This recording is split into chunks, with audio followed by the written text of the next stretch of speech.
Hello everyone, and welcome to today's live stream, where I have a little plan for today. As you can see, I've been working on the muscle printing setup, and it is going well, but I want to generalize it a bit more today. Because at the moment, this setup requires squared off UV maps, kind of like the reset UVs, except they need to be, you know, just, what's the right word? What's the thing again? The follow active quads projection, yeah, which I made an automated setup for that, which is good.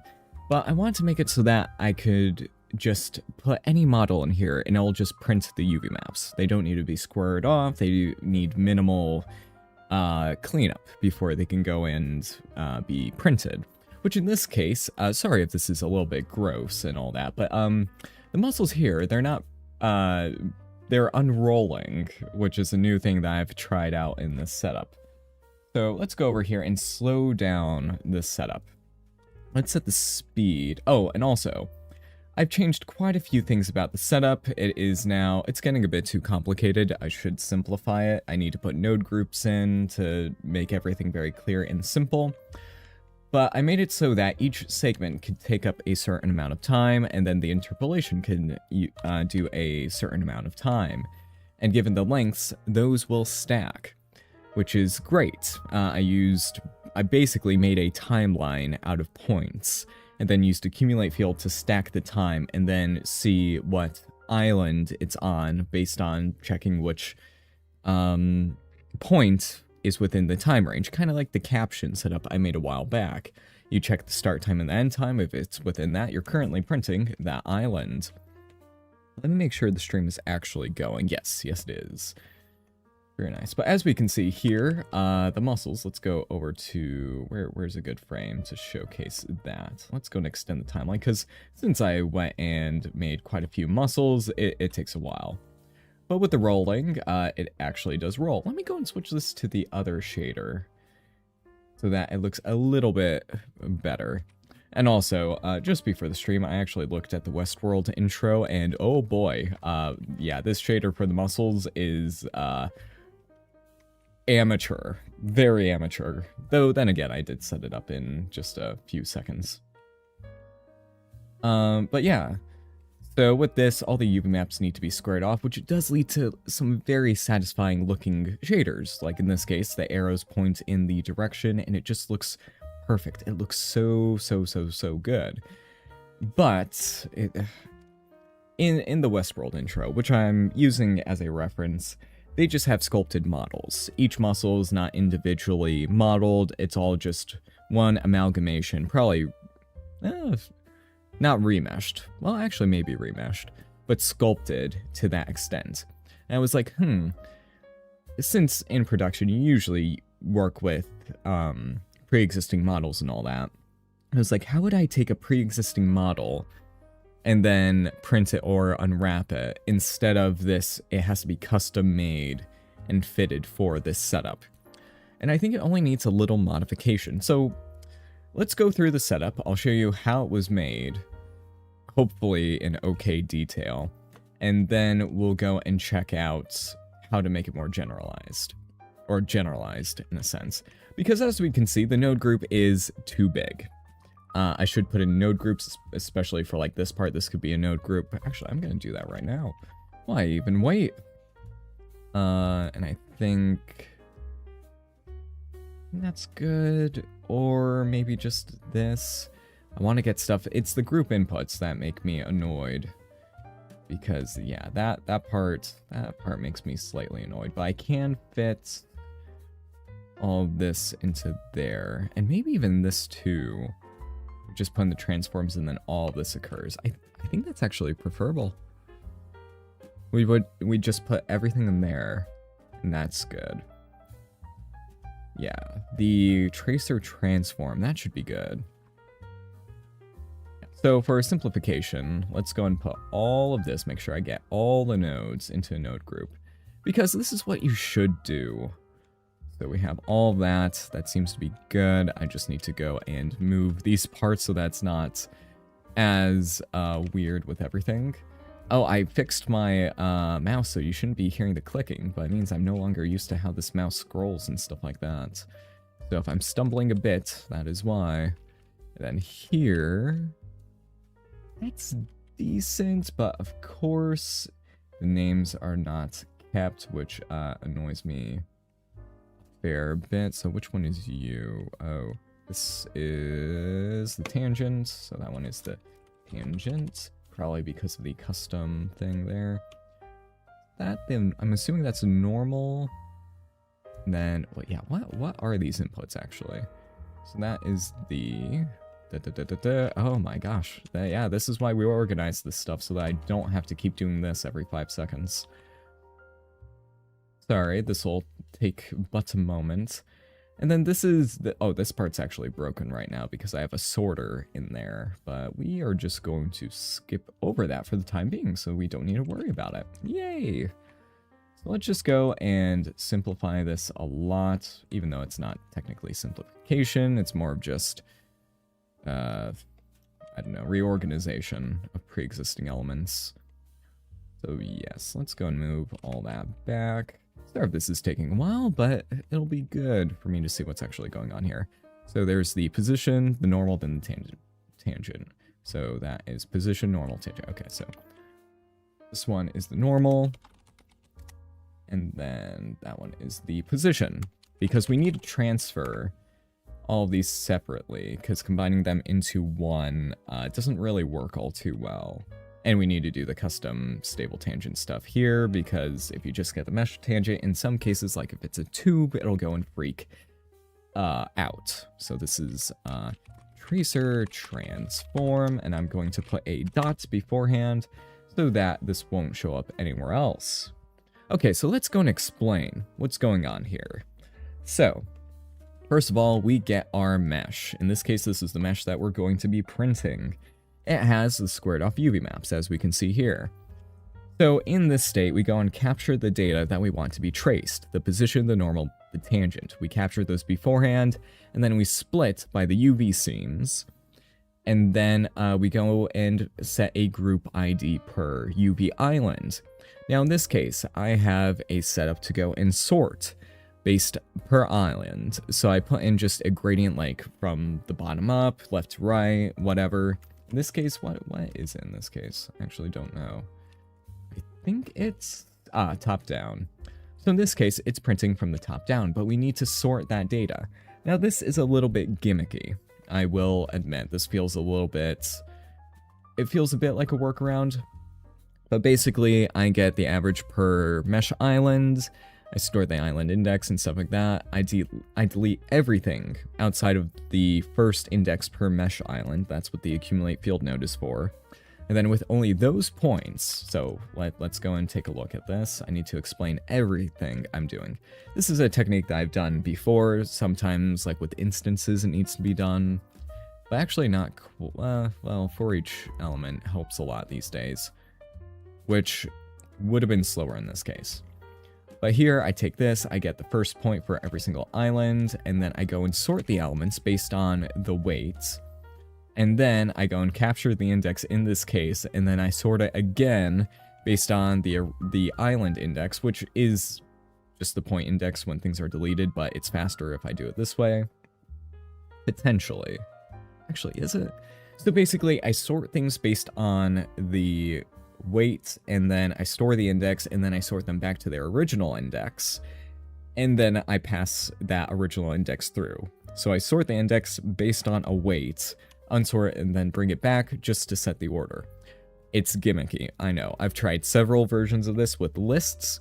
It was about the same amount of nodes, though a bit clearer, just in terms of like what you saw.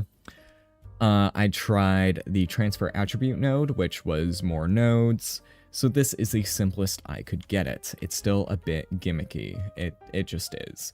And that, you know, before I had just a regular group ID, but that assumed it was already stacked, you know, just one integer after another. And I think that's okay, but it's just easier if the group ID could be a float, and then it just restacks it after, and it takes less than a millisecond, which is still somewhat slow. It could probably be faster. I think, since the island indexes are being used there, yeah. And this needs to be averaged because I want to get the, like average position or whatever from the group ID per island. So that's that. So we go and store that, and that's all good. And then we go and set up our timeline. And this part is also a bit complicated, but that's this entire project. I overcomplicated it because there's several things on my plate right now, and I keep going back to this project for like an hour or two, just incrementally making it better. But this is our timeline. So we take the points from there, and this is just 1 point per mesh island and all that. So we go and store the lengths of the UVs. Now, if I go and generalize this, I will need to change it so that it like traces from the beginning, from the lowest point in the UV to the max, which actually that won't be too bad if I'm being honest. And it would have to be the shortest path in case the UV map rolls and stuff like that. Yeah, no, that's actually not half bad. Okay, no, this could work. But in this case, we take just the Y UV map line, which is right there. We multiply the lengths based on that. We go and stack it up based on the group ID on the edge. So we get the lengths based on that. And then we, once again, I don't think we really need this. Oh, wait. Oh, is this broken? Oh, no, it's not broken. Okay. So we do what we did before, which is delete all the points that are beyond the first per group ID. And then we convert those points, which isn't really needed. We sort based on the group ID here. Is that actually needed? I think that is needed. I'm pretty sure. And then we duplicate the elements because we need a phase ID. Phase ID 1 is for the printing. Phase ID 2 is for the interpolating. And then with the phase ID and all this and with the lengths, we go and set the time. The time is switched between the interpolation time and just the length time, which is either from the length or just the same amount of time, and we mix between the two. And then we set that as our time start. For the time end, we can actually just set this as the leading, because I forgot about that, instead of doing this. So that makes it a little bit cleaner. The leading and the trailing as the time start and the time end. Let's make sure that actually still works. Because I did that in a variant. Yep, that still works well. That's that. I still need to make like a new point at the start and end so that it has a transform to go to where it has nowhere else to go. But we'll save that for later. So we have the time start and the time end, and then we just set the time, which in this case, it's just the time that we speed up, we offset and all that. And then we also stop the time if it goes to the last point in the sequence, or if we have our own stop time. So that determines when it just stops and just doesn't continue. So if I set this to be 10, this thing will go around doing its thing, but as soon as it hits that stop time thing, it will just wait for it, stop, just like that. And it's nice. So, and then we go and set the time per phase, which is just the time remapped from the time start and time end. So now we have a ton of points with a start time and an end time and the time gradient between the two. And then we go and remove the past points and only the past points. So it kind of resorts the list. And then we can just go and get the point that is currently being used, which will be index 0, and then the points that come after, because that is useful to us still. And then with that, we go and instance curve lines on those points so that all the attributes get transferred. I could use the transfer attributes node, but this takes less stuff. So we just keep all the attributes, we go and store the spline ID, and then we go and sample, we set the sample position for our tracer transform setup here. So with that, this node group is unused, don't worry about it. We go and have the phase ID and switch between the time phase going from left to right. Actually, we can go and take a look at this. With this one, it just goes dun dun dun dun dun dun, and the second spline is for the interpolation. So that one is always set towards the end. Why is it set towards the end? I actually forget. Anyway, and then we remap it so that it doesn't go all the way to the end because that causes weird interpolation issues and all of that. So we just have this thing going from left to right, and then all of that works. Ah, hello from Brazil and from the world down under. Nice. It's always cool to see where people are viewing from. When I see your work, I feel like I'm watching a demigod doing business. You flatter me.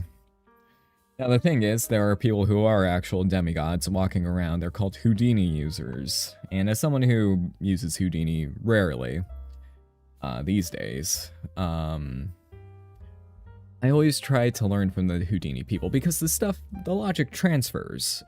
Not one-to-one, but a lot of it does transfer. And I find that in geometry nodes, I'm just a lot faster. So that's why I do that. And then the tracer. So the tracer is sampling from the position that we set. So it's just going left to right, and it's viewing the group IDs.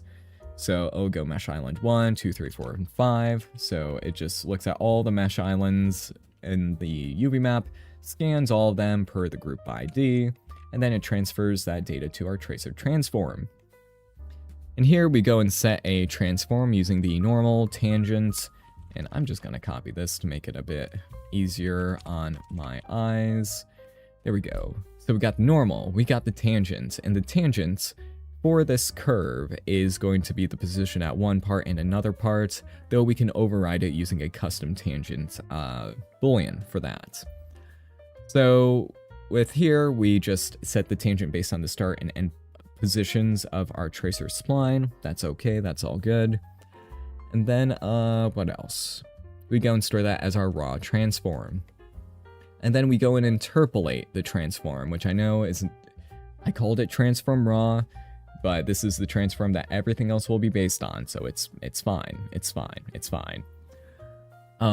So here we go and interpolate between one spline and another when it's done printing. So in this case, if we go and take a look at you, we actually can't see what's going on because it's a transform and not the actual position. But actually, no, we can see that because of you. So here, we're watching the spline. Oh, I just realized how many overlays we have going right now. So let's go and turn that. Okay, well, that hides everything else. But we can see that the curve is going across and the positions are being read correctly. And then once we have our transforms, we go and have an instance that is just a point at one part on the spline so that it can be read by an empty. So this empty is just tracing that point, and then that's where the robotic arm is getting its transform. The curve is also there in case we need it for other data. It has the transform data baked into it. But then for the actual printer deformation, how does this work? This is another somewhat big setup. What is... Oh, I forgot about this. This is... Wait, why are you like that? Why did I do that? Anyway, I have a setup for rolling the deformed part and then just mixing. So let's just take a look at the mixer right here. So we go and get the curve stuff. We go and sample the phase ID, the time phase, the group ID. We go and restack that. It needs to be restacked like this so that we have a constant gradient moving across. Even though we have multiple phase IDs, this could probably be done a little bit better. So don't worry about it. Mainly, it's just a progression gradient. So attribute text, let's take a look at that. So here we just have a gradient that, here, let's try and view it a bit better. We just have a gradient that goes across based on the tracer. That's what it does. That's the main deal there. And then we go and sample the curve based on the YUV. Yep, that's what that does. So that's how we get the actual transform. That will be used for mixing the positions, which is done right there. Just mixes between the head of the printer and then that. For the roller, this also uses the lengths, but it basically just rolls the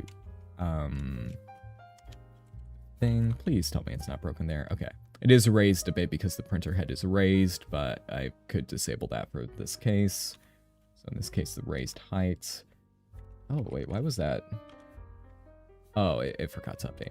But yeah, if I don't raise it, it just prints and rolls like that, and it's pretty much perfect.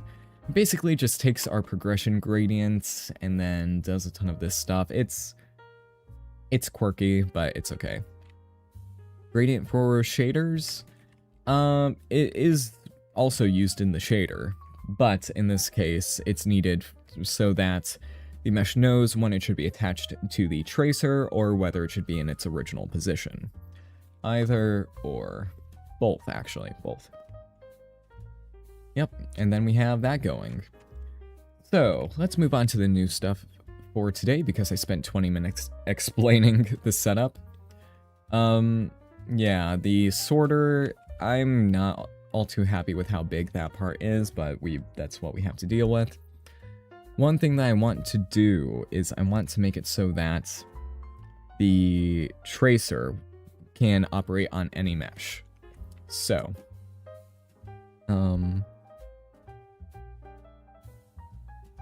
let's see. How are we going to do that? So, let's try making this work on just a mesh that hasn't been specifically made for this. Because for this, it just, does the squared off UVs.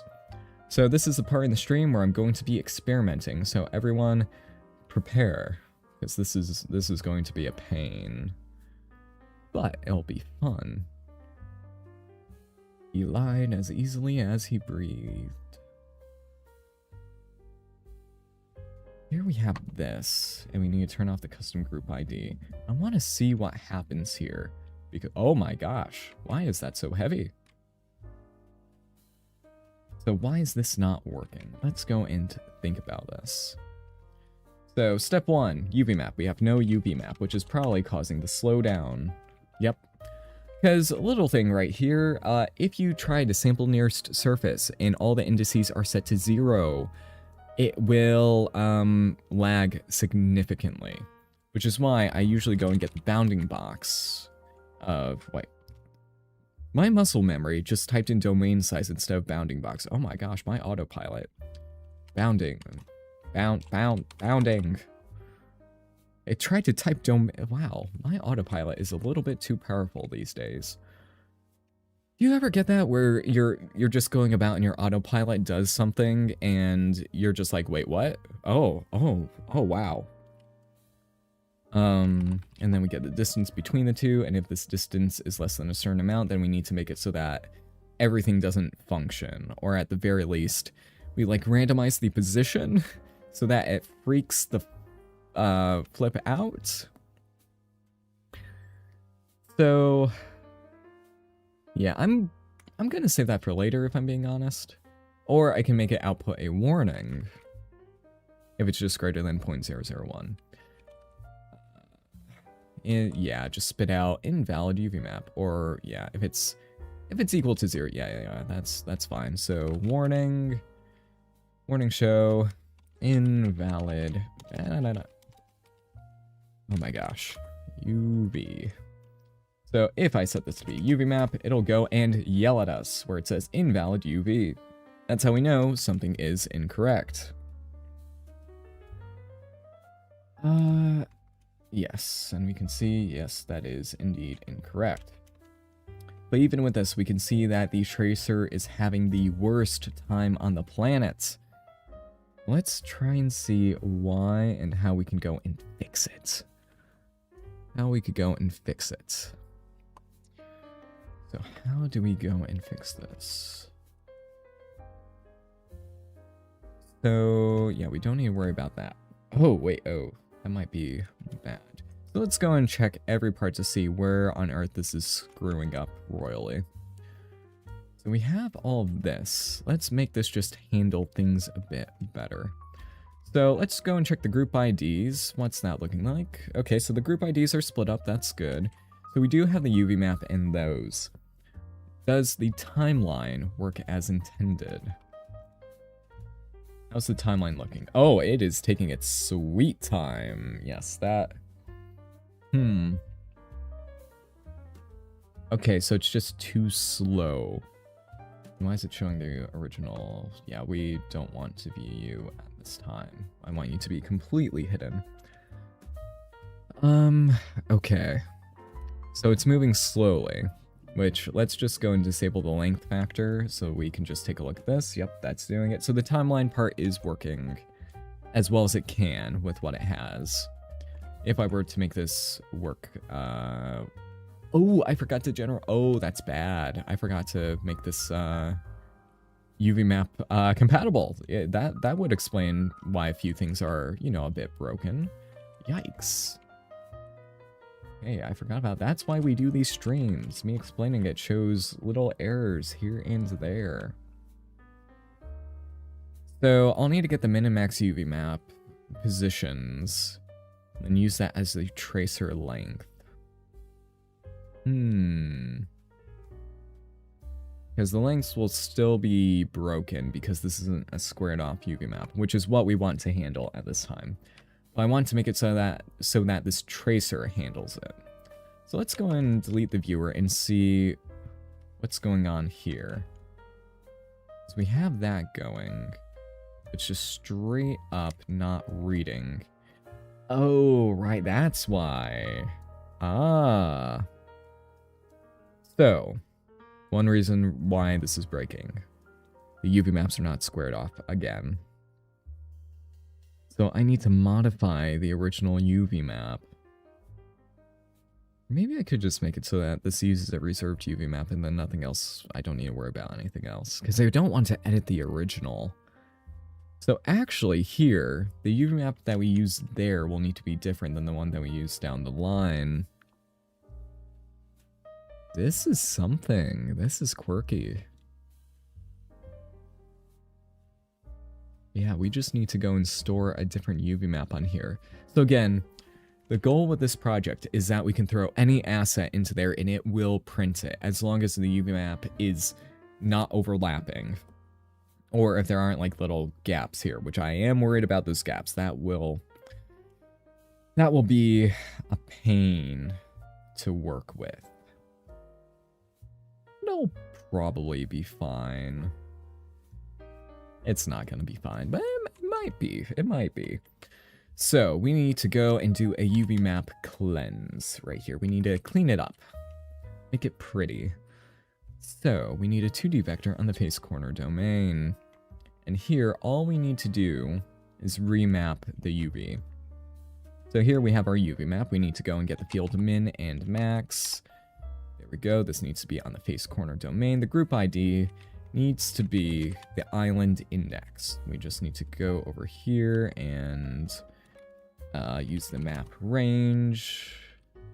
There we go. Field min, field max, and we need this one in here so that we go into there and then we do all of that, which is perfect. Absolutely perfect. And there we go. So now the UV maps are they're not squared off because, well, I want this to be able to handle triangles, this and that and everything. But now they are mapped from 0 to 1, so that helps. We are still modifying the original UV map, which isn't great. But we can see here that it's trying. It is trying to print the thing. It's kind of working. It's kind of working. It's trying its best. It's actually working a bit better than I expected at this time. Wow. We can see that there is still quite a few problems.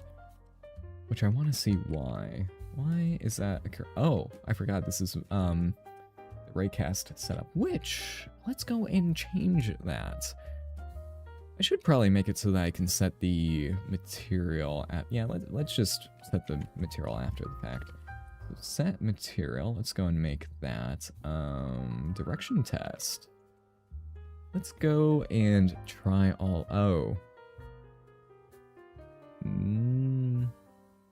what is it? What is this? What is this? Why is it blocked out? The UV map. It doesn't have the UV map I desire.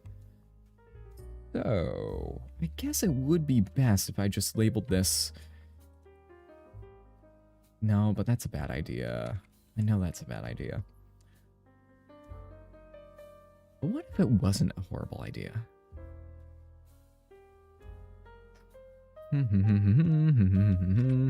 Let's just go into our shader and then just make this the active UV map. So I'll just get the first UV map and that'll be good. You can see that the tracer has that little issue. But it's working better than expected. It's working better than expected. I haven't read the chat in a while, and I will get to that, but I am really interested in how this is working, because I really didn't expect it to work this well. There's still errors, but it's working better than I expected. So the problem here, let's go and take a look at just the tracer. Okay, I think I found the problem. The UV map parts, some parts go ahead and some parts go behind. Oh wait, can I even fix that? How would I make it so that it traces evenly? I would essentially have to make a boolean, wouldn't I? Oh, I'm not sure if I can fix this as well as I wanted to. This is squared off UV. Yeah, that's what I was worried about. So then again, interpolation. Let's go and switch the interpolation mode to be the simple method. This might help see what is incorrect.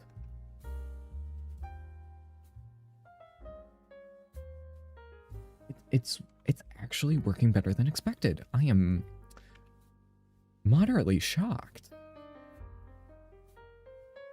If I just set this to be 2. Oh wait, that points out another issue. Okay. Let me explain what's wrong with this. Let's go ahead and delete the geometry if they are above group ID, whatever. So with this, let's go and set it to be this one. The problem here is... Wait, what was the problem? When it traces, it's tracing from the top and the bottom here. But since it's getting the nearest part of the surface, it might snap to a part that's earlier or later based on how far from the center it is. So what I need to do, and I expected this going in, I ran through this in my brain. What I need to do is basically raycast from the start and end points here, and then set the curve line to be at the start and end of this part and that part. Though... Because I'm not going to boolean this. That sounds atrocious. I don't want to do that. So, do I want to... Are there other ways of making this better? Because I don't necessarily want to raycast because I would need to delete all the edges besides the inwards one and then extrude it up. That sounds like a pain. The extrusion and then the raycast. How the heck do I make this work? Oh dang, the chat is going. Let me... Oh, wow. Wow, that's a lot. Let's go and read the chat. You know, it'd be better if you use node attribute list add-on to organize the named attributes. I don't know, I'm working just fine without any add-ons pretty much that aren't included in Blender. Let's see. You can hold shift when selecting an attribute from the upper add-on menu to rename the label automatically. I don't really need that. It's fine. Let's see, I discovered it makes node setups more compact. Okay. Let's see. Use a warning. Yeah, I did that. Is this project on Gumroad? An earlier version is the previous printer one. That one is up on Gumroad for free, so I recommend you all go and take a look at it. Because that one is not as experimental as this one. Though it still needs to square it off UV maps and all that kind of stuff. But maybe if this one progresses and I make it better, I might try it out. Also want to... Can I go and raycast with the group ID? I can't. Okay, that's going to make things a bit worse on my brain.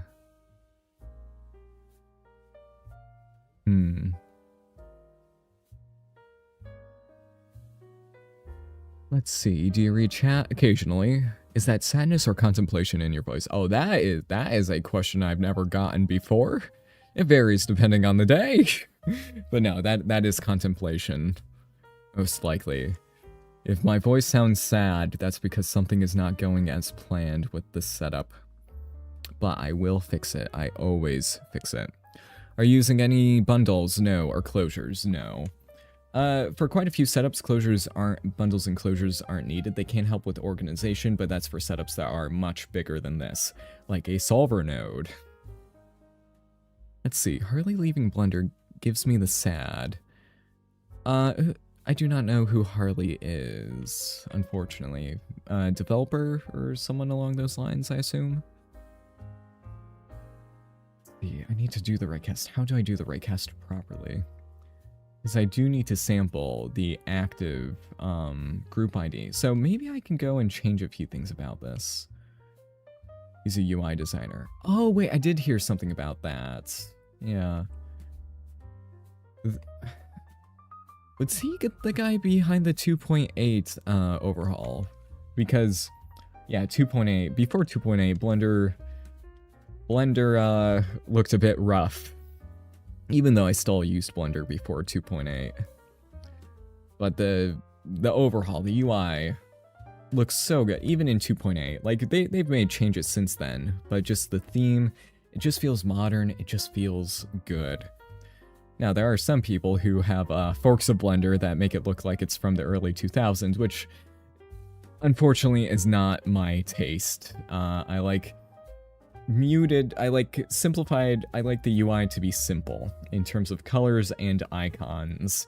If there are too many icons and too many colors, my brain dislikes it. What Blender has here is it's very nice. Look at the Blender's UI is great. I love it. I've seen quite a few UIs, and Blender's it's quite good. It's quite good. I've taught people who have never used Blender before, and from what I've seen, they don't find the UI overwhelming. They find it okay. And that's, yeah. Houdini got a pretty good UI upgrade too. Recently. I haven't updated to the latest version of Houdini. I have been keeping loose tabs on it. Yeah. Because that's, yeah, that is... I need to look at it again. My biggest complaint with Houdini going into it is that it looks too overwhelming when it really doesn't need to be. Like a lot of the menus being exposed by default. I usually, for my simple brain, I close all of the things that need to... Where did my brain go? I collapse all the like addition menus because you usually don't use them anyway. It's just unnecessary noise in the UI to start out with. Not to knock on Houdini, because again, it is amazing. But, I just need to set the...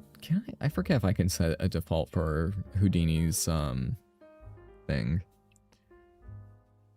Again, I don't use Houdini nearly as often as I used to, because Blender has just taken up, so much. Yep.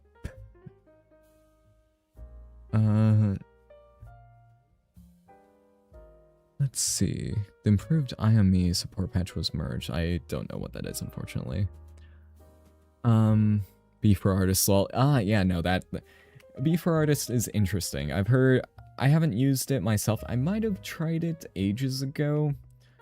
But, let's just say if you're an artist, I think B for Artist would be very overwhelming. It seems like it's trying to echo design principles of very like mid-2000s to mid-2010s programs in terms of the aesthetic. I just don't vibe with it, unfortunately. I like my UIs clean, simple, and dark mode. Even Unreal Engine, which I occasionally need to use Unreal Engine for stuff and things that I cannot talk about. I dislike Unreal Engine's UI. It's better than it was. I dislike it. I like Unity's UI. That I do like that one. Unreal Engine. I have beef with Unreal Engine. I dislike Unreal Engine. It has its good moments, but my experience with it, I don't use it often, but when I've needed to, it has just been a pain in the... Anyway, let's get off that topic. I'm getting distracted by my moderate hatred of Unreal Engine. Okay. Sample index. Right, let's get back to here. So what I need to do, because I set things up correctly, I need to go and sample the active group ID, which I could just put this inside the node group, but anyway, I need to go and, like with what I did with the points, I need to delete what is not the active thing for the... Oh, this is gonna be such a pain. This is gonna suck. Or maybe... How can I make this work? No, I can't stretch... Dang, this is gonna suck. Dang. Since we don't have a group ID on the raycast, I'm having to implement that somewhat manually. This is not equal. So yeah, this is just going to switch which island is being scanned there. Which the group ID there, that's what kind of... Oh, dang! This sucks.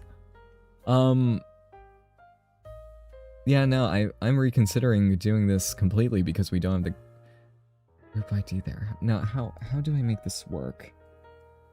How do I make this work? Come on. I need to make this work. Because, okay, because I got distracted. Here's the problem. These curves are going through there, but I need them to snap to the first point here. So the line will get small, get big, and then get small again. But the problem is, since it's sampling the nearest surface, since it's doing that, it would snap to here first and then completely glitch out.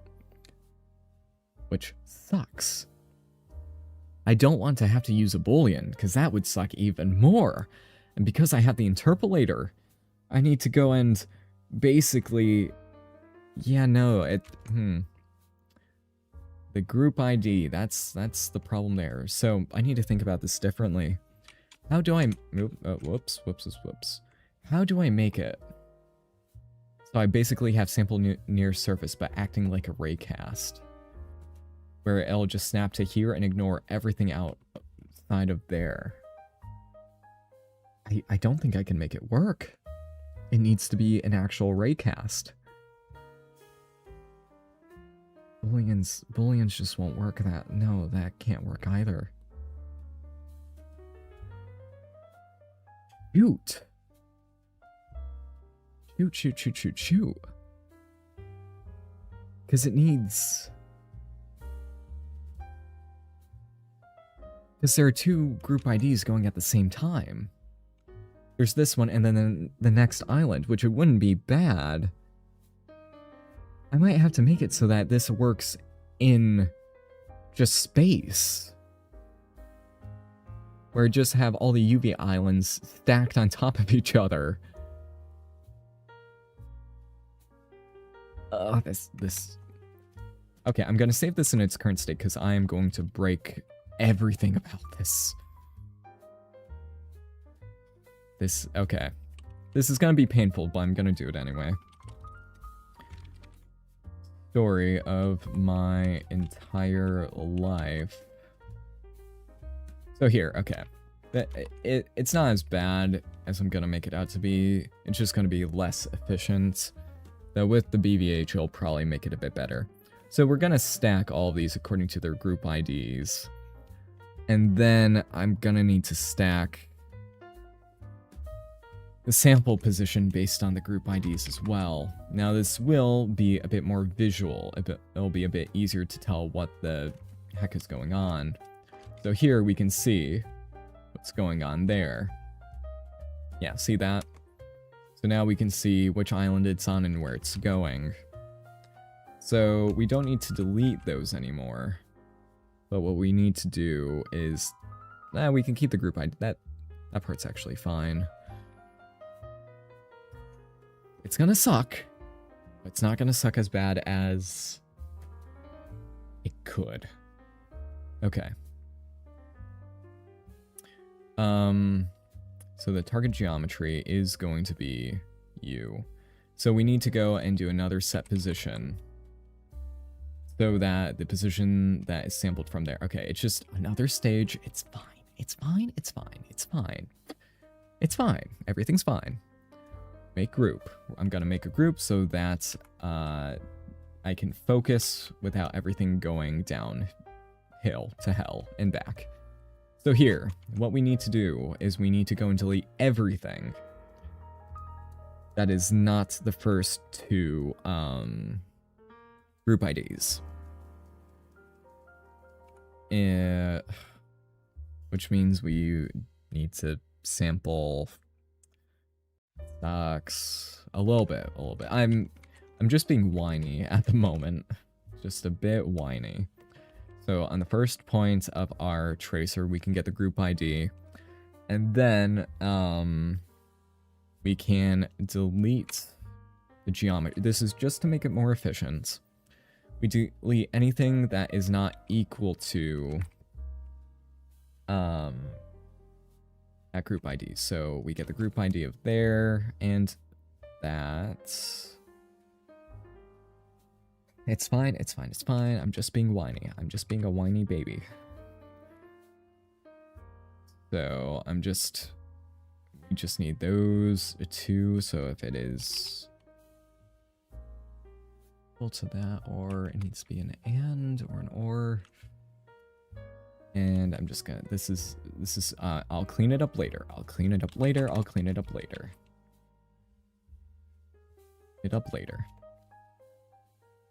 So we just need those two. They just need to sync up with those. I think.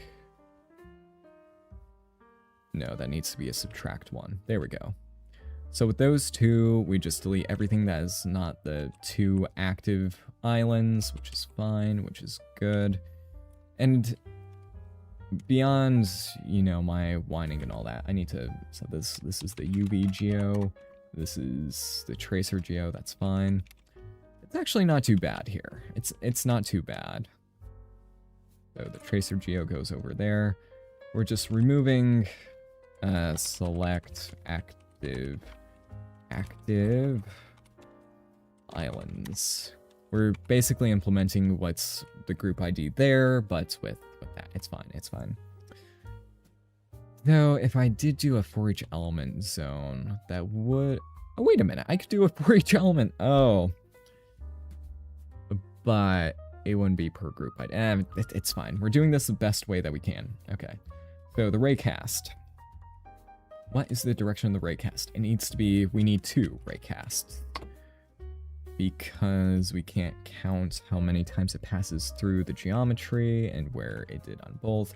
So this needs to be in the Y positive and 1 in the Y negative. The positions need to be unique as well. The trace positions need to be the pre-existing position. Oh yeah, that's fine. Yeah, that part will already work. We may just need to add a little bit to avoid float point precision errors. So this one will be -1. We need to switch between these two based on if it's a start or end point of said curve.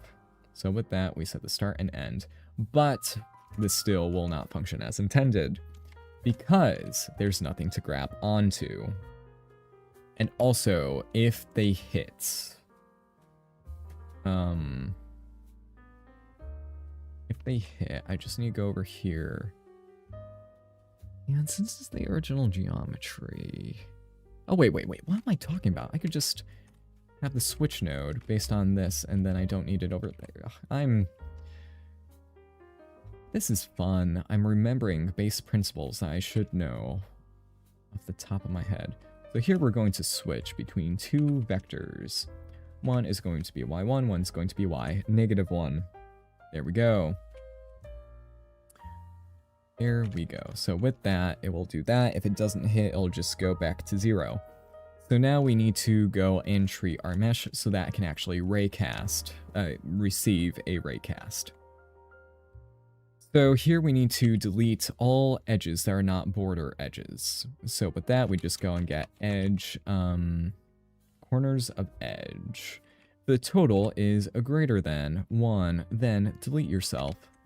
Now, so now we have the borders here. This is all we need. And then we need to do that. So good, dude, Marathon. It is, yeah. This is based on Marathon and the Westworld intro, which, by the way, if you get the Westworld intro off of Vimeo, you get basically the highest quality you can. I could see the grain on the noise, which is great. Seeing that in such detail, it's great. So if you're getting reference, go to their Vimeo page, not YouTube, because YouTube compresses it because, again, YouTube's free. And then with Vimeo, I assume that, I forget what the payment method for that is. I haven't used it. Here, we need to extrude the mesh, which is just the edges. So in this case, I'm going to make it 0.1. So that's all we need, and then I'm going to move it down a little bit. Even though it's a bit more expensive, I'm going to move it down just by the tiniest amount. And divide it by 2. So here, with this, we just take the border edges, extrude it a bit because it needs a surface to hit. As we can see, oh, it's taking less than a millisecond. Wow. The part that's taking up the most time is the selection there. So that's not too bad. So if we take a look at this, we should see... Maybe these are pointing the exact opposite direction, are they? It is not raycasting. If it's a hit, do that. So what is your problem? Oh, I forgot to actually connect it. So that one goes there, that one goes there. Okay, good. Now we can see that it stops working for some reason. Why? Why are you disappearing? Shoot. It's disappearing because that part converges to that. Or no, wait, no, that doesn't make sense. I need to join the geometry to view what's actually going on here. So let's go and do a simple thing there and take a... I should just be using the viewer node because that's the point of it. The point of it, it's supposed to be doing that. And I did again. Oh wait, no, that's the viewer hotkey. So we should see, and also when the viewer mode is enabled, the home in thing doesn't work as intended. But why does that one disappear? Why does that one disappear? Why does it see itself as invalid? Frick.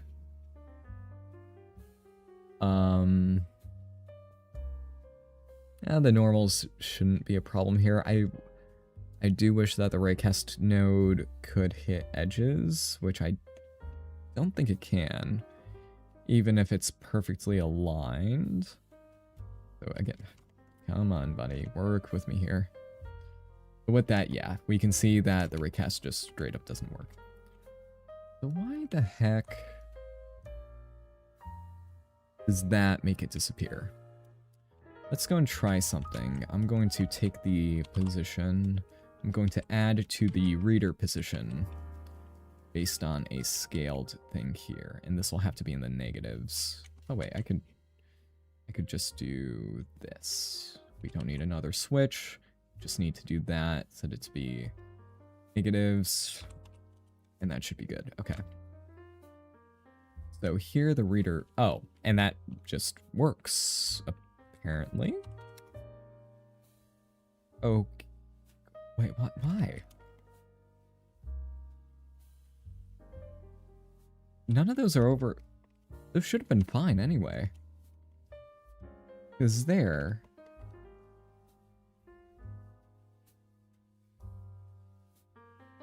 Why was that acting as if it was having such a bad time? Why would that make it glitch out? Doesn't matter, we can set this to be an atrociously high number and it'll still just deal with it. And it does, for some. Why was it acting as if it was too close? I don't know. And to be honest, I don't care. It's fine. Let's see.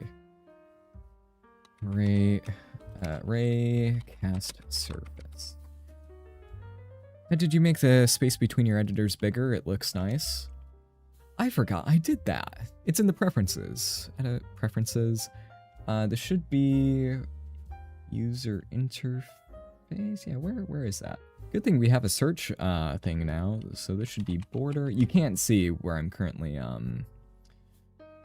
doing this. Editor border. No, where is the... Or if I search width, that should... Shadow width, no. 3D viewport, no. Where would that be? It would be like in the theme space, or... Editor and widgets, not... I forgot what it is. You guys can't see the menu at the moment. There's the menu background. Regions. No. Sorry, I'll try to find where it is. So that's the... Not the node group, it's not that, it's not the top bar. It should just be in user interspace. It should be... Toggle, tooltip, panel. No, it shouldn't be panel. It should be an editor. No, that's... I forgot where it was. I did it before. Nope, not panel, not icons, not state, not panel. Tab? No, that doesn't make sense either.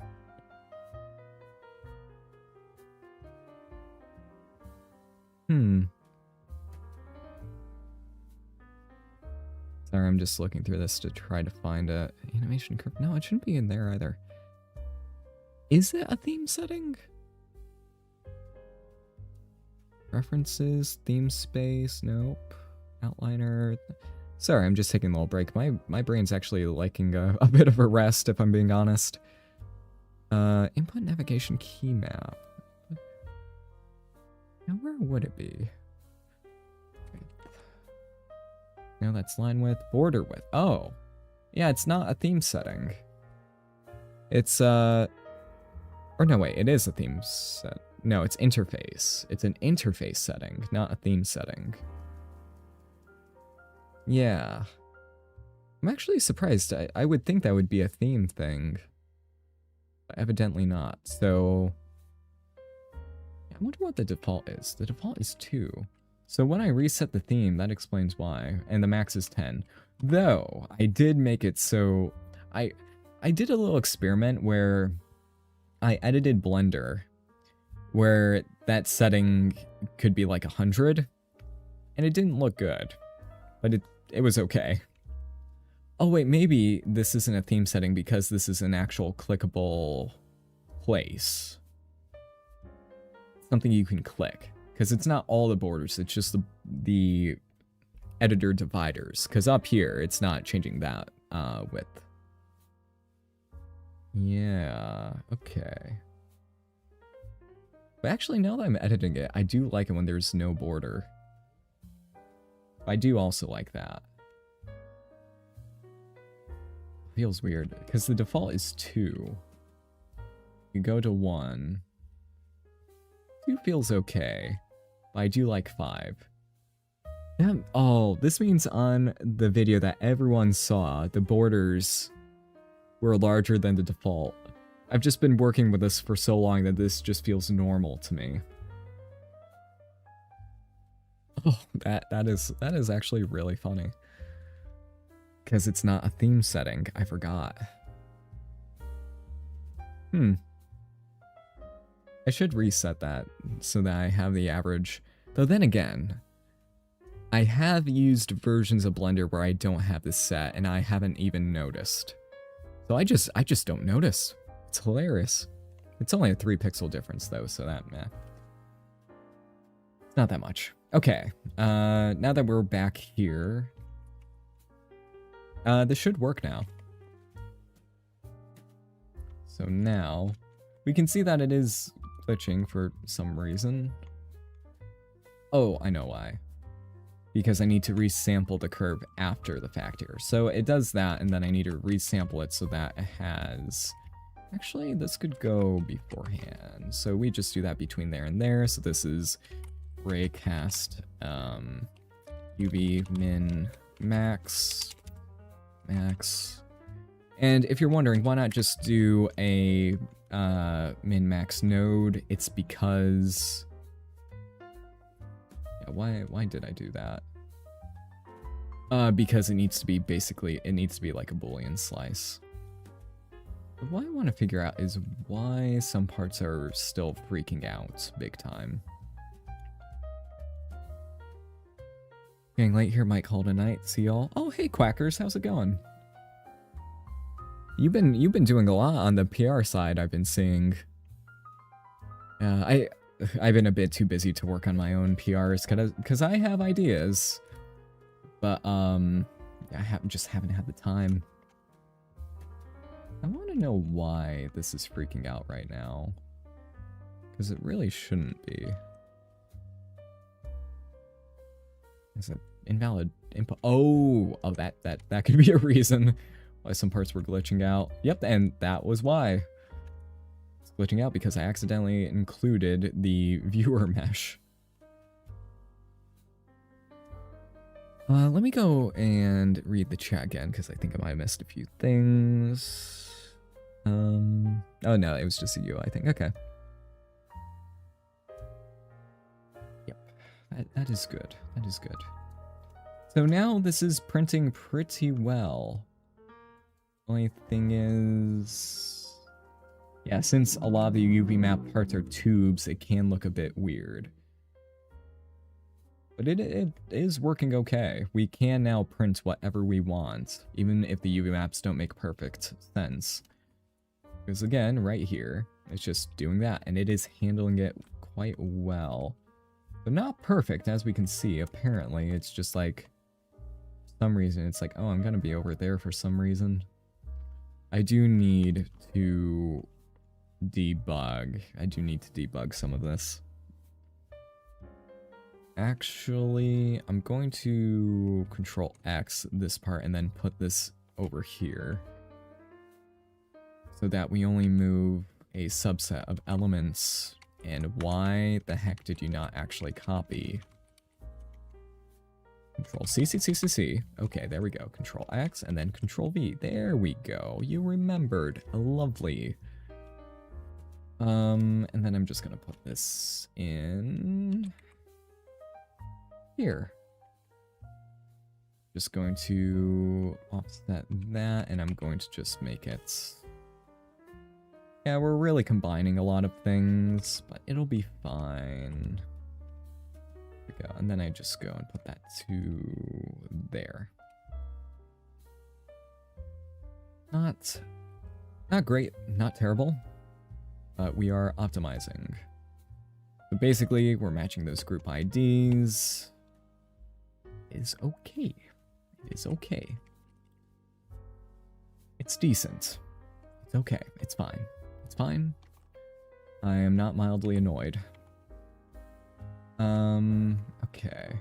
So there's that and that. And wow. Just goes to show how much it can do. I could always up the amount of points for this part of the tracer. I'll slow it down a little bit, but that's probably okay. And then for the points here, I should just go and sort based on the middle points instead. So this one would be 15 just to recenter it. Yeah, just 30 seems to be fine. It's good enough. That seems to work, so we are still generalizing it quite well, though the raised surface... Ooh, ew. Why is it not raising properly? Did I screw up the normal and the tangent reading? Because that sounds like something I would do. Actually, no. No, that's fine.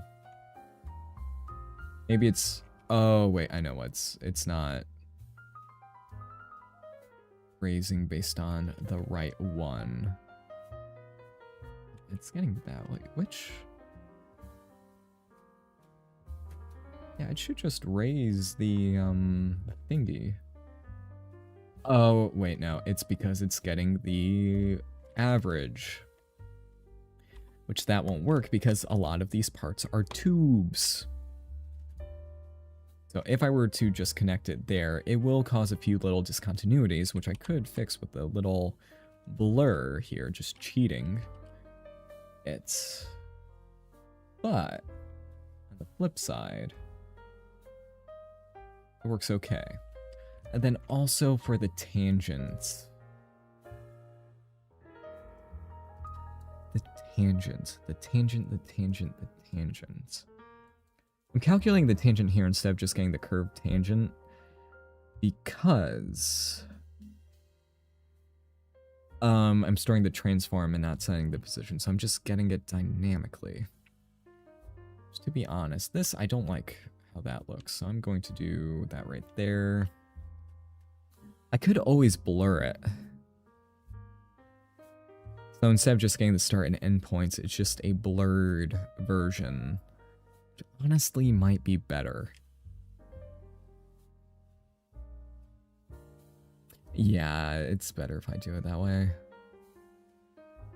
Curve index and then point index, and then I could just go and offset point and curve.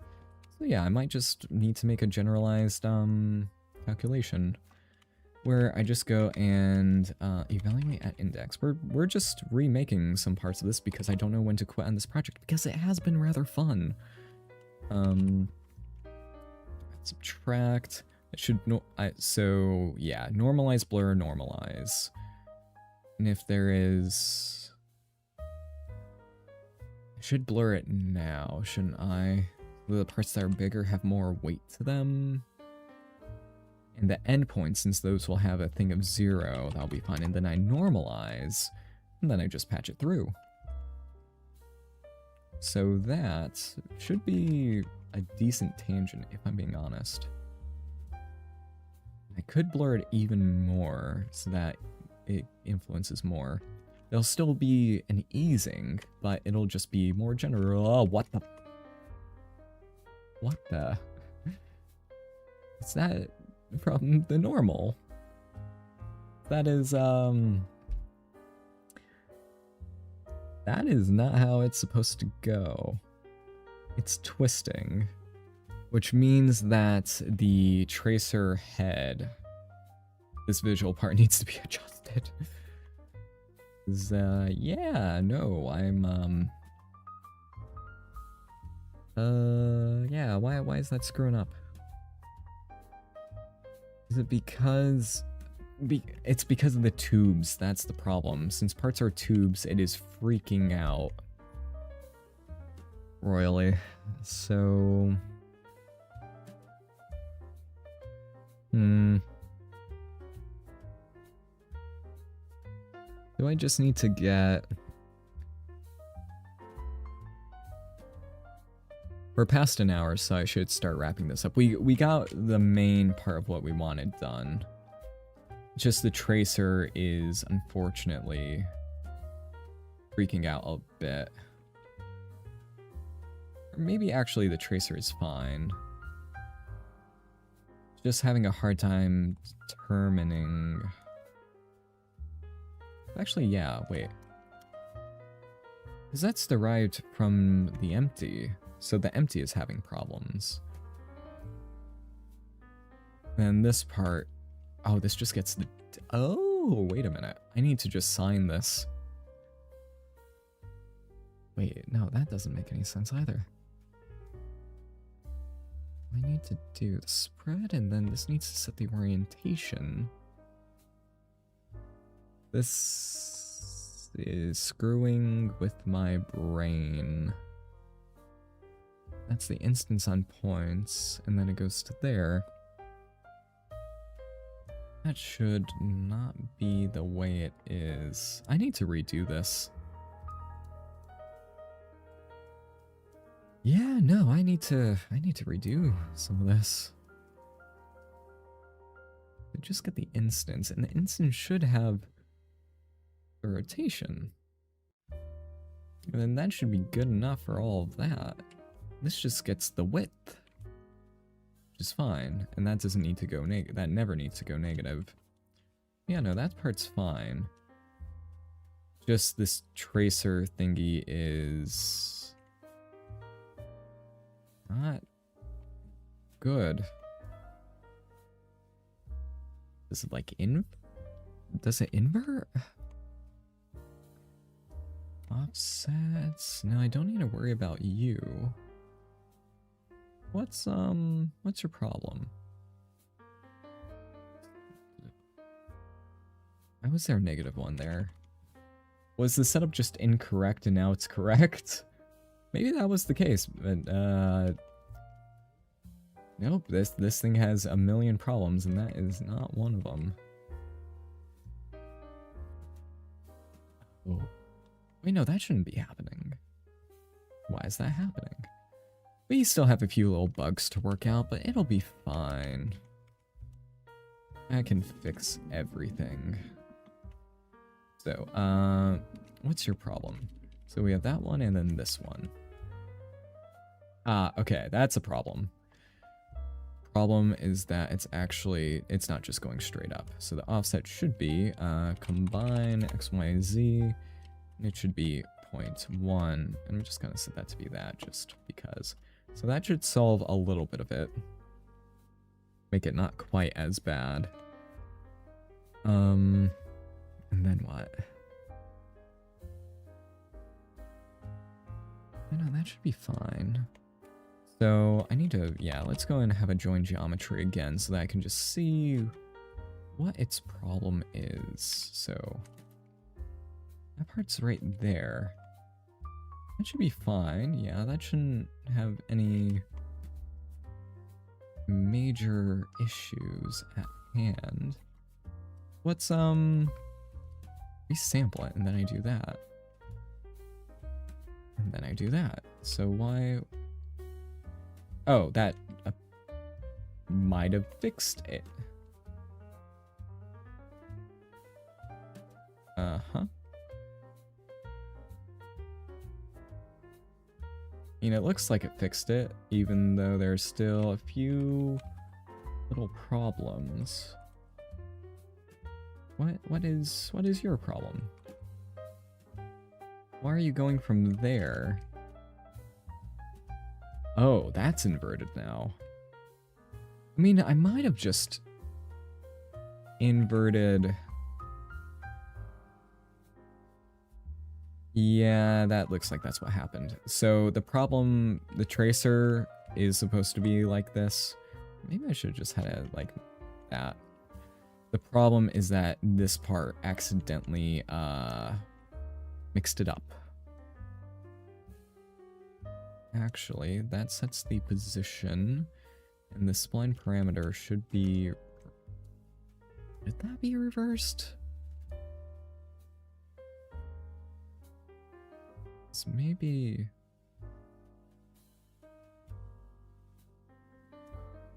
No. Oh. No, something is very incorrect.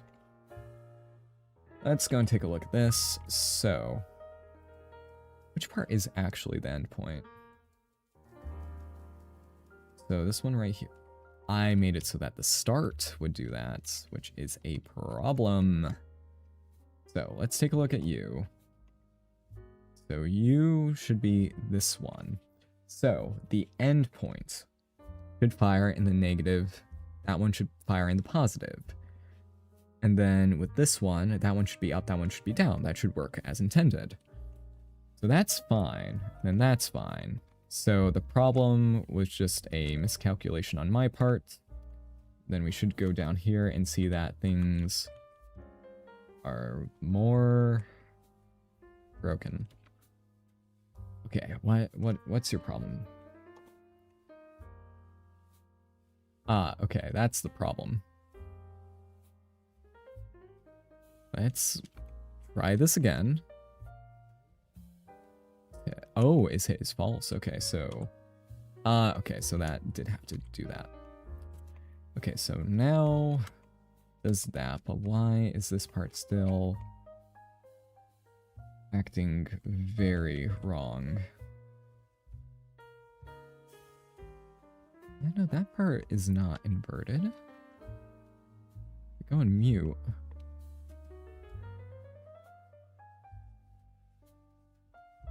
Wait a minute. Wait a minute. And endpoint selection is true, and then we look at this one. And that one, that one, and that one, that one, and that one. That one, and that one. Yeah, no, that functions as intended. And yeah, here we can see just going up, down, up, down, up, down. It is working as intended. What is your problem? And this one will just be, Raycast Geo, just so that I can view it outside of there, because that may be useful. So yeah, we have the cursor parts out there, we have that part there. This work as intended, so you know, those parts just trace perfectly. Go and do that, we take a look at it. You can see that since the UV map is a little bit warped, we still get some weird stuff going on. It's not that bad.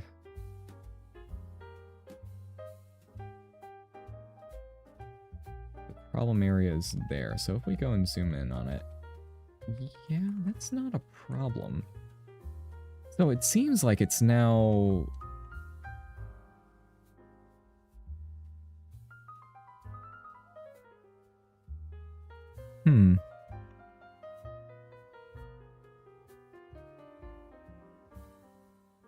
This part is pretending like it's inverted, which, to be honest, maybe it was. But why is this part acting as if it's all wrong? Do I just need to invert this one now? No, okay, no, it is very screwed up. Very screwed. Why is it so screwed up? Should be fine. Oh, no, of course it's not fine. Of course it's fixable, but it's not fine. I just need to remap. I just need a remap based on the curve sample position. Yeah, okay, I get it now. I get it now.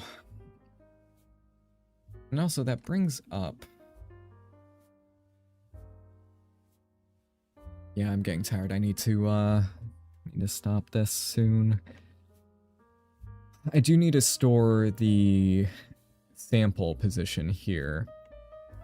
Actually, no, I still have it. It is there. So I just need to sample the min and max part of the, curve. And to be honest, I could just do it with the bounding box. Because with this curve, it's still doing its, yeah, it's still doing this right there.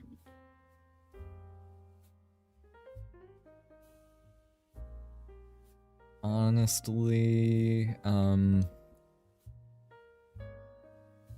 shouldn't offset based on the group ID until it gets into here.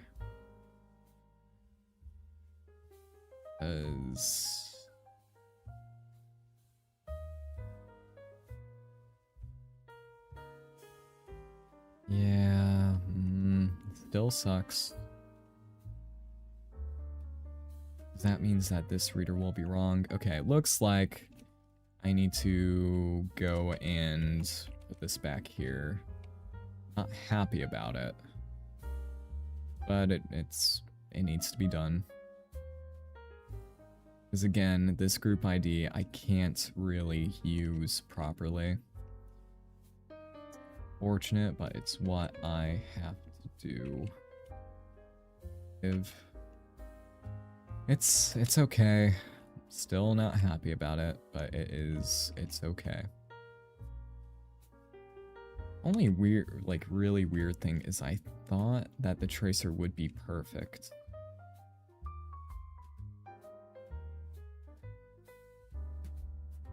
And it could be, I just need to fix that mapping. Why is it inverting the curve when it does that? It should not do that. Is it because of... It can't be because of that. Do that, it does that, it does that, it does that, it does that.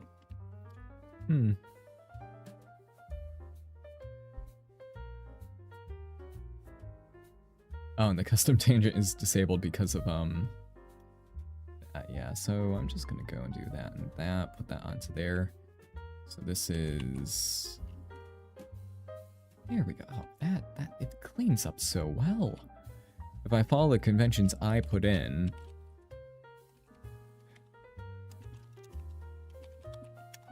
It works quite well. And it will bias the large parts rather than the small parts. The endpoints don't need to... I don't need to worry about any of those. So, yeah, all I need to do is take the bounding box of the curve, because it has the min and max. Or I could do field min and max, but bounding box, it's just faster. I need to remap you, so I need a map range. Map range. Factor, not based on the length. I just need to separate. Why the heck did it think separate? It's fine. So the min needs to be the min here, and the max needs to be that needs to be on the Y, so min and max. This is still horrifically complicated. Horrifically complicated setup.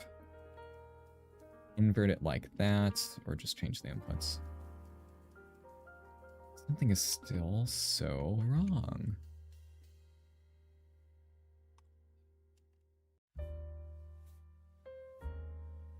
If I disable it,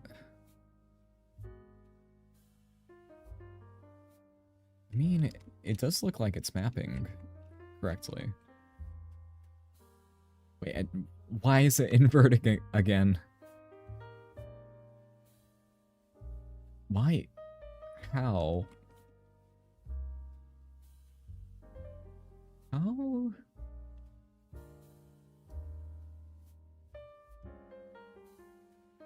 There should be no universe where that twists like that. I need to do debugging. I just need to... Oh, shoot. Wait.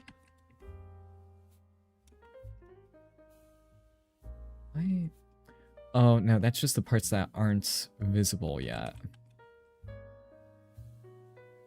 Screwing up. The more I think about it...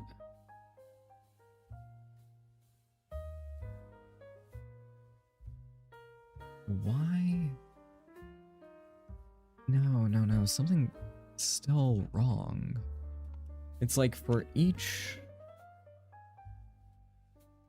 Wait a minute. Need to hash value. Everything that is aligned, and then do I remap that? Min and max. I do quite love the min and max node. Min and max, though it is a bit weird. Search it. Min and max. Min, max? Field min. Oh, because it doesn't use and, it uses the and symbol. Ah, So I just need to find the min and max. And hashing that. Just taking that value. So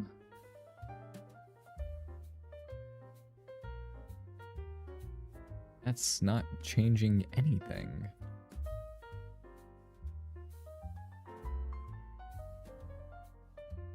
Let me think about this. Oh wait, I need the group ID. Yep. Group ID. Named attribute, integer, group ID. There we go. So now that completely ruins it. Why? You must have a maximum value for this to work. Because again, it's just reading 0. Because the problem, that and there's that. So no, it should just map cleanly. There and there. So why is it not? Let's go and check out some of this. But yeah, the problem. Okay, so the problem is that these parts aren't going all the way to the end. And here, it's not reading anything beyond the face corner.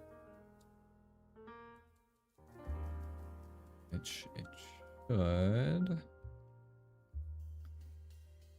Let me think about this. Let me think about this. Let me think about this. Let me think about this. Let me think about this. Why is it not mapping correctly? I mean, I could always... No, that wouldn't work either. I can't extend the bounds. Can't extend the bounds, or can I? It's like no matter what I do, I need to square off the UVs in some fashion, in some way, for any of this to work.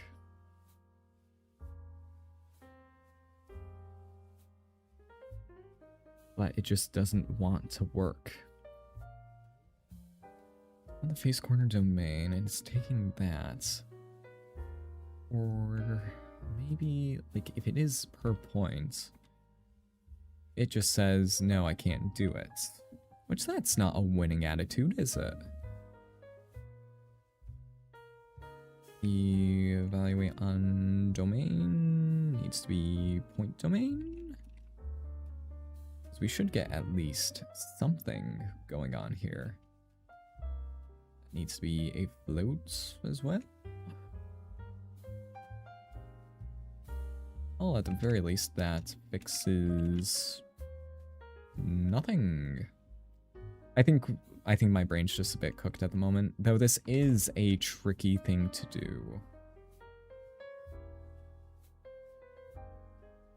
Alright, why is the max outputting 0? Because I am an idiot, a complete moron. Of course, each point has a different min and max because none of them have the same x value. Of course.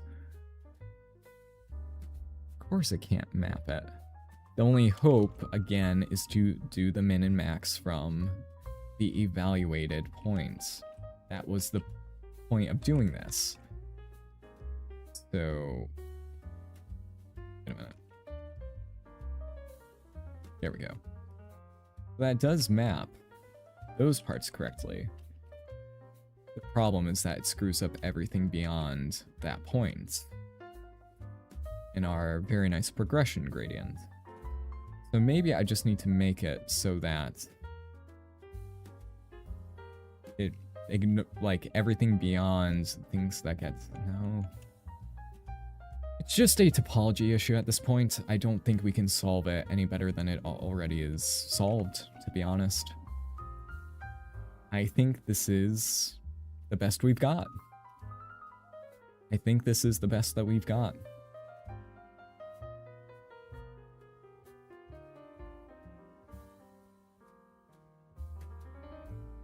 I think this is the best we got. The only hope, like, let's try the rolling, because this is going to be the most atrocious thing you've ever seen in your life. That's horrible. That is insane. That is terrible. Okay, there is one last way that I can try to make this work, even though I think it's still... Now, I need to map the parts. I need to... How do I make that work? Basically, okay. Here is the problem at hand. Just gonna view this from up here just to show the problem. Actually, no, I should do it from here. I need to make it so that each point here, all these endpoints, go and snap themselves to 0 or 1, so that it will always be along the curve properly. No, but it already is along the curve properly. It's guaranteed to be a... No. This is hurting my brain, if you can't tell. I should call the stream here. But just finding a way to make any UV map be squared off, that's the problem. Or else inverting the problem and making it so that the curve does not need to be there and there, but that would cause issues where it gets to the seams. Maybe just extending the curve according to whatever tangent is available there, because I can get that. I can get the tangents of the two endpoints. Extend the curve until it goes back to 0 and 1, and then call it a day, and then everything would just remap to there, but I think that would lead to its own issues. So, long story short, having squared off UV maps is just the way to go. It's how it should be. Unfortunately, we're running into straight up topology issues. The problem is the topology. So, squared off UVs work perfectly. The problem is when it's just not that. Oh, and also, I almost forgot, I need to re-implement the length to these parts. How do I do this? I mean, I could just take the min and max. I could do a shortest edge path from the shortest to longest path of said UV map. That would work. That would work quite well. Yep, no, I can do that. I just need to find the field min and max for the UVs, select said vertice. Then do, yeah, no, that would function. That would function. It's edge paths to selection.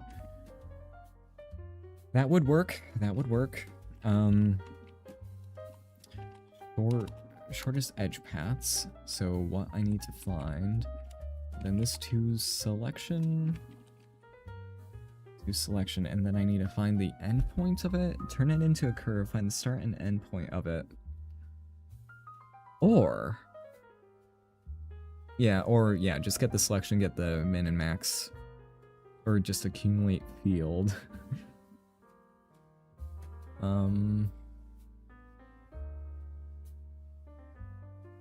Yeah, according to, okay, this is how it's gonna go. So this is going to be on the point domain, just to simplify everything. We need to take our UV, get the min and max X values. So, oh wait, no, min and max. Shouldn't that be just regular and? I'm actually not sure about that. Accumulate field. So there we go. We get field min and max. So if it is equal to, this needs to be evaluated on the point domain so that they're just correct. So if it is the minimum, that'll be, what should that be? Our end cost or that? I could still just get the position. between the two. Someone just typed in the chat, YouTuber dot. I get that reference, and I find it very funny internally. Let's see.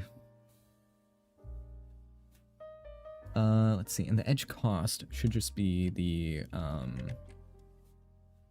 edge vertices, because that's what we want. We want the links between them, and then the total cost.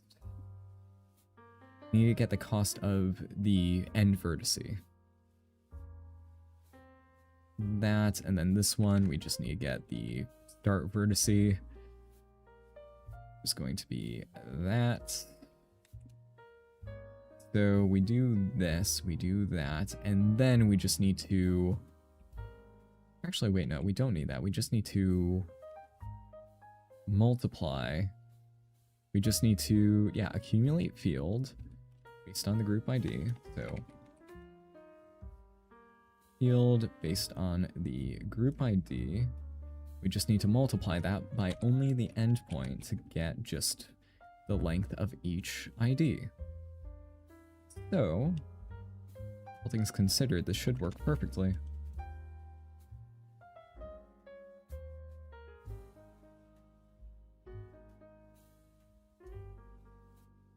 And as we can expect, it does not. Well, let's, okay, since I did that without even looking, oh god, let's turn off attribute text. Oh, I did not consider that. I did not consider that there could be multiple vertices at the start. I did not consider that. That is not good. I really do not want to sort this based on that. That would be annoying.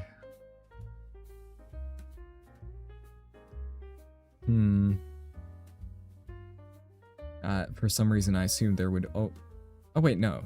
There is always one at the start. I just need to make the our little selection thing a lot smaller. A lot smaller. So the only thing that could...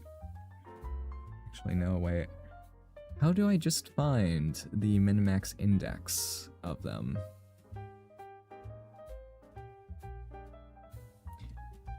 It's probably fine. So we get that, and then we just get the total. Or if I get the average. Because it's tracing along the length of the spline. I could always separate the selection there. And then for the group ID, I just go and sample the length of those curves and then call it a day. I don't want to have to do that, because I already have the cost. I just need to get the highest point there and call it. Or... because if there are two paths, if there are multiple vertices, it's going to like double the length of said curve. So okay, if we get this and then we go and get that, we can see that our gradient's being built up there. So I need to just find, and if the mesh is symmetrical, then the lengths will have that issue. So I could just go and randomize the UV position so that they will always be unique. I just need to get the top there. Just need to get the topmost point, which should be...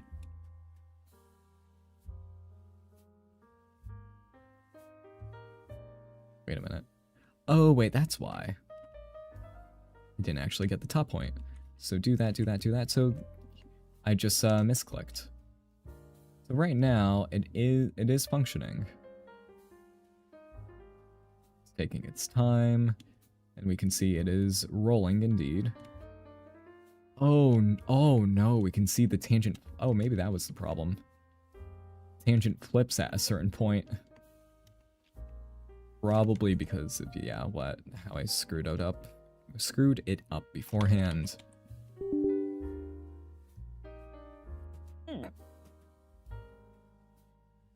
So Blender just crashed.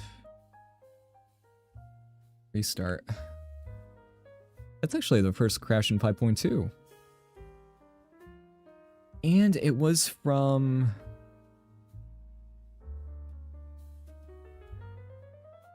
sorry, I'm recovering it all. Okay. It was from pressing Control X on some nodes, which it had a habit of doing that. So it seems like that it got better, but it seems like there might still be a remnant floating around in there. Okay, let's get this done. Let's get this done. So we don't actually need that one. We do need this one because that's what everything straight up relies on. Need that, we don't need that. So the only thing that could make this screw up is the symmetry issue, which is fine. It's fine. So yeah, we're basically just stacking up the lengths based on the group ID. No. There we go. Bring that out of there. Bring this. Okay, yep, I'm starting to degrade in real time. All right. Yeah. Length per island. So yeah, that's our situation here. That is the situation. So I just need to figure out that very weird tangent issue where I know that that's actually pretty gross to look at. I am so sorry, everyone. But you know, building a human, that such a thing as anything but, I don't know. Yeah, no, this is unnerving me at this point. It's like, yay, it's working. Oh shoot, it's working. Oh, ew. Here, let's at least hide the skeleton to make it a little less gross. So the problem is still the tangent. It's always... My beef with tangents has been generational. Generational beef. And turns out it's not a problem with the tangents. Okay?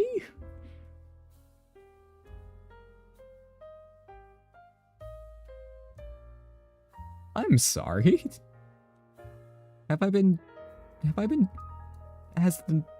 Has the normal been wrong this entire time? Or is the roller just...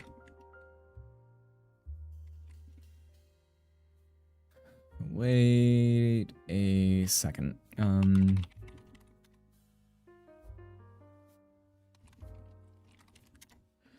Give me a second, everyone. I need to do a bit of debugging.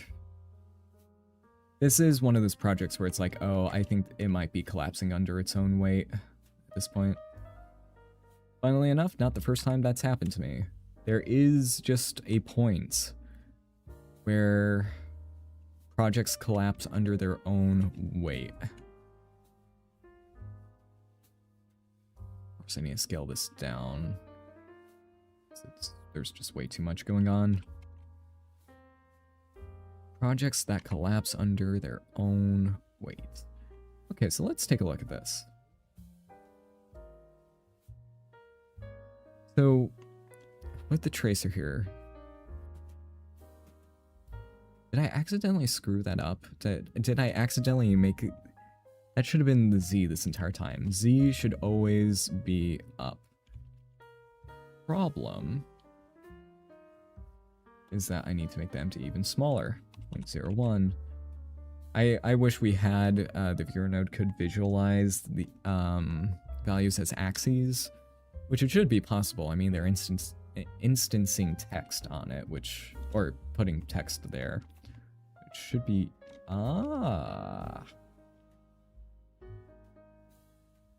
Hey.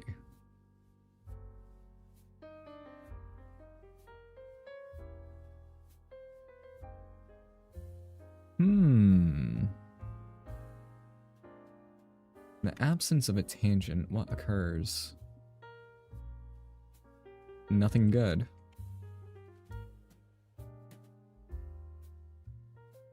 Did I screw up the tangent?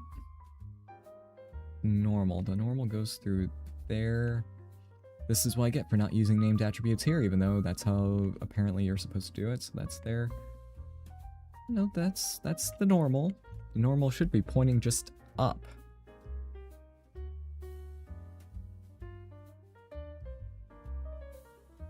And, okay, yeah, it is pointing up. But then the tangent should just be...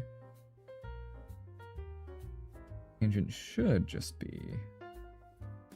Should the tangent be the X or the Y? It'd be the X, right? I'm pretty sure about that. That's the... I found the problem. The problem is that we're not reading the curve position, we're reading the position that's sampled, because the actual position of the curve is not set until then. That was the problem. The tangent straight up didn't exist. Oh, it's still not working, because I forgot about that part again. And should it be looking ahead or behind? Be looking behind. There we go. Now, finally, the tangent is fixed. We have a fixed tangent. Though, as we can see here, me blurring it actually makes it worse. I'm a little bit shocked by. Because the endpoint was what I was worried about. So I was like, oh, just do that. I thought, oh wait, no. No, we need it to be not. There we go. So that one.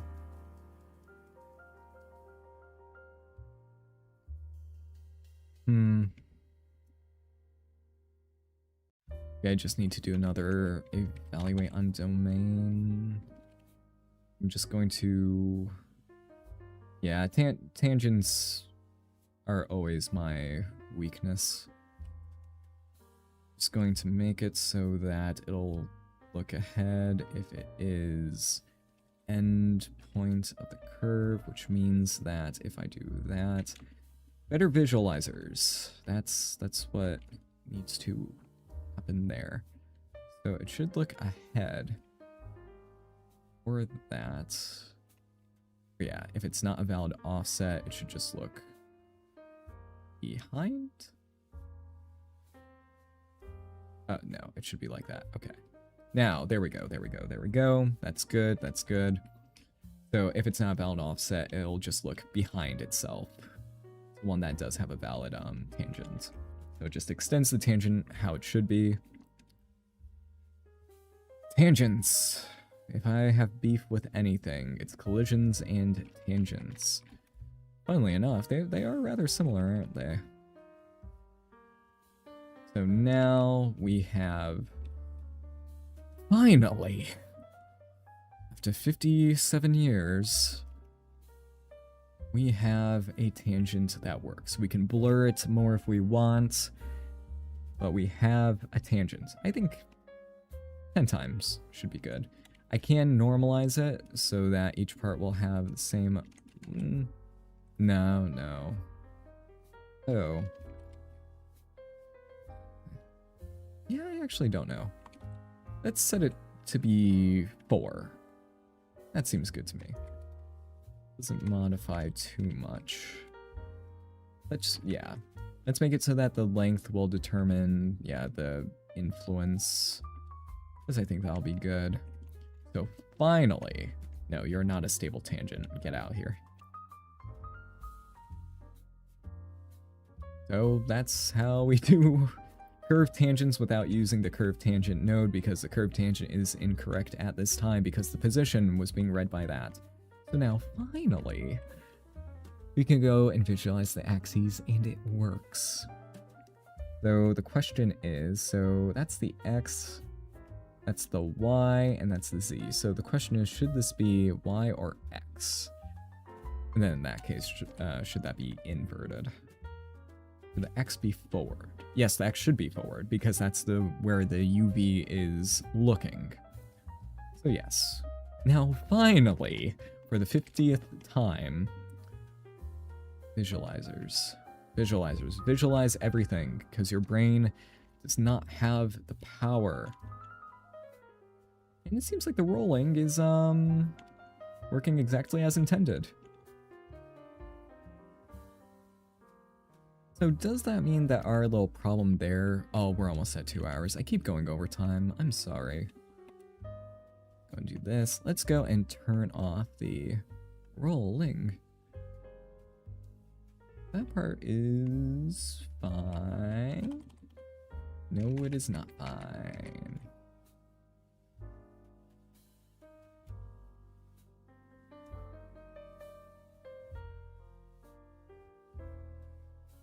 Just take a look there. That part there, it looks much bigger than it should be, I think, because the length is... The length might still be incorrect.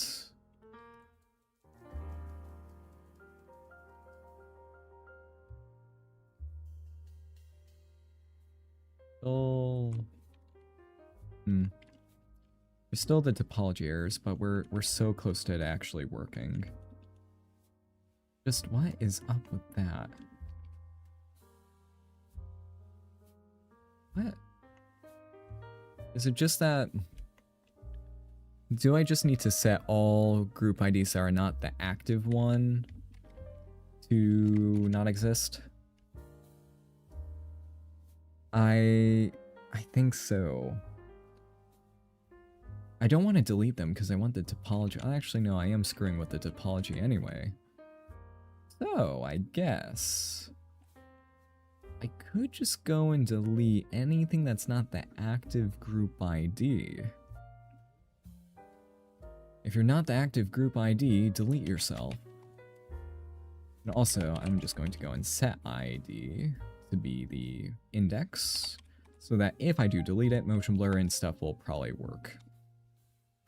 We'll see about that. So, and this will probably save up on some time too. So all I need to do is get the group ID. If you are not equal, or no, this needs to be less than current group ID, then just go, delete, bye-bye. There we go. So with this part, we can see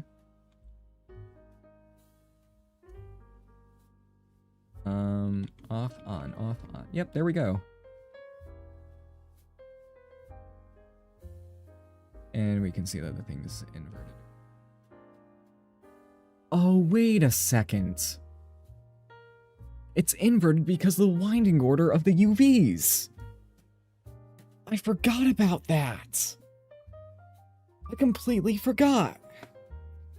The mirroring. It's incorrect because the UVs are mirrored and the winding order gets screwed up. Dang it. I'm gonna solve that another time. But at least we found why one major issue is occurring. Now this should be potentially... no, it is a bit slower because of that. But we can see that the rolling is working quite well.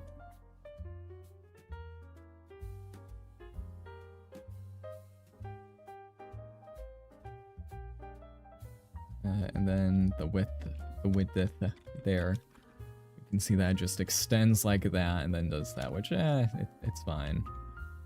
Squared off UVs would be ideal, but unfortunately... The only other thing I can think of is finding the width of the current UV segment. Which, yeah, I can find that out.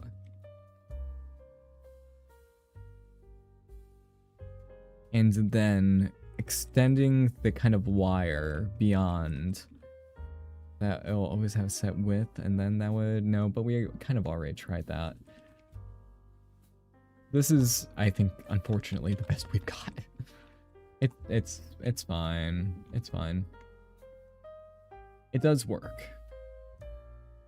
So, long story. Oh, and I need to go and test this on other things. So, where's the muscle? Muscles. Let's go and see. Oh shoot, it even works on the tube muscles I was trying out a long time ago. Arm muscle template. How does that function?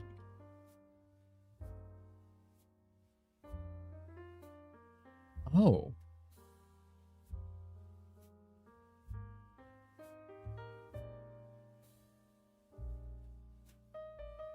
It's scanning in the wrong direction?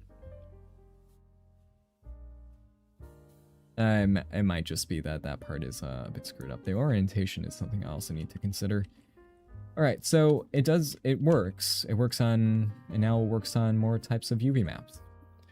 Which was a pain, but hey, it seems to work well. It can now work on even triangulated meshes. So if I were to go in and say triangulate the mesh, it still functions. I think the slowest part of this, yep, is this guy, finding the length. So I could just find the min and max of each island and then draw a straight line between them. But using the shortest path node is ideal in this scenario. But yep, that is not the accumulate field, it's this guy doing it 100%.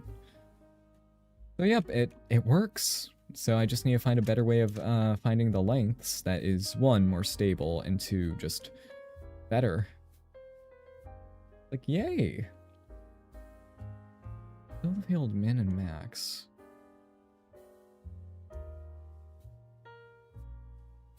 So there we go.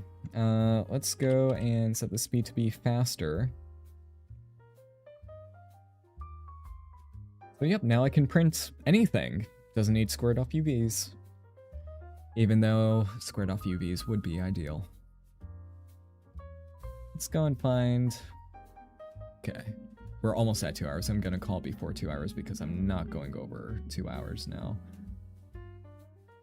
That one. Let's hide that. Does it still work on this guy? Okay, it still works, but unfortunately, it's just scanning the wrong direction for some reason. Yeah, I'll just that's a simple thing to fix. But all right, that is good. That is good. Yep. Yay! All right. Thank you all for watching. I hope you all enjoyed. And yeah. The background got eliminated. I'll go and fix that. Thank you all for watching, and I will I'll see you next time. Have a good one.